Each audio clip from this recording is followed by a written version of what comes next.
Another review based on memories. It's 2010. I am going to Calvary Chapel Bible College, formerly in Murrieta, California. And in the next city over, which was a place called Temecula out in Riverside County, there is a dollar theater on Yanez Road where students would go to see a cheap movie, because when you're at Bible college or college in general, you have no money, so you go to the dollar theater. Temecula Cinemas on Yanez Road, folks. Everybody was going and seeing the Book of Eli. I remember people were talking about this movie all year long, and it made $157 million in the box office in 2010 when it came out. I like post-apocalyptic wasteland movies. I recently rewatched Oblivion. It's a Tom Cruise movie, but this particular movie is starring Denzel Washington, Gary Oldman, and it's directed by the Hughes brothers, Albert and Allen. And Mila Kunis is the female lead in this film. And basically, the summarization of the movie, as all post-apocalyptic movies go, some event happened. The implication is there was a nuclear war. It burned a hole in the ozone layer. The entire movie is kind of filmed in a very washed-out grayscale. I'm guessing there's a lot of solar radiation after these nuclear wars because of everybody who has to wear sunglasses or some sort of tinted goggles when they go outside. Society is totally decimated.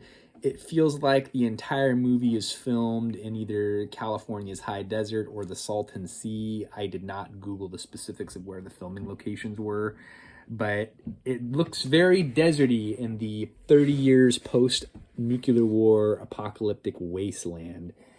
Kind of reminded me of Cormac McCarthy's book, The Road, which was also made into a movie, I believe, starring Viggo Mortensen. And in a similar vein, this guy's on a journey. The Denzel Washington plays Eli, but you don't find that out until later in the film, per Kmart name badge that is in his duffel bag. But there's a whole plot twist. I won't get into that if you don't want a spoiler. It's rated R, by the way.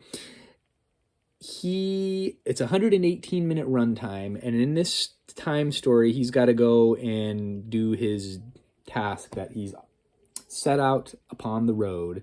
And there's all kinds of vagabonds and rapists and murderers that want to stop him from his quest, delivering his Book of Eli, which turns out to be the Holy Bible.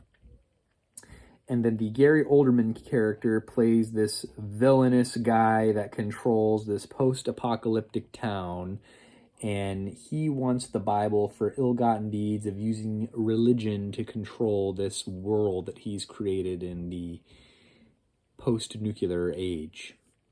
So, this movie was very bleak, but it also had very positive elements.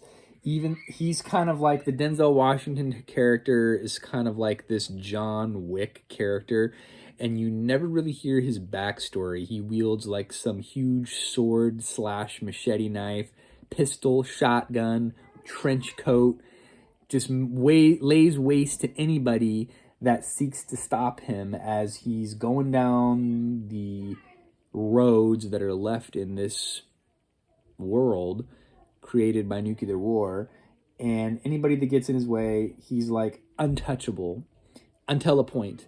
But he's on a mission from God, kind of like the Blues Brothers, except for not a comedy at all. And you know, the Alderman character kind of offers him a better life. Give me the book, and I'll give you this place of elevated authority. But no, he must deliver the holy word of the Lord to his final destination, which that's kind of where the movie wraps it up at the very end after the... Anyway, it's a whole thing, right? So this movie, IMDb gave it 6.8 out of 10. Rotten Tomatoes, 47%. And I am kind of on line with the Google reviews. It's not a 5 out of 5 movie, but I am 4 out of 5, and Google reviews were around 86%.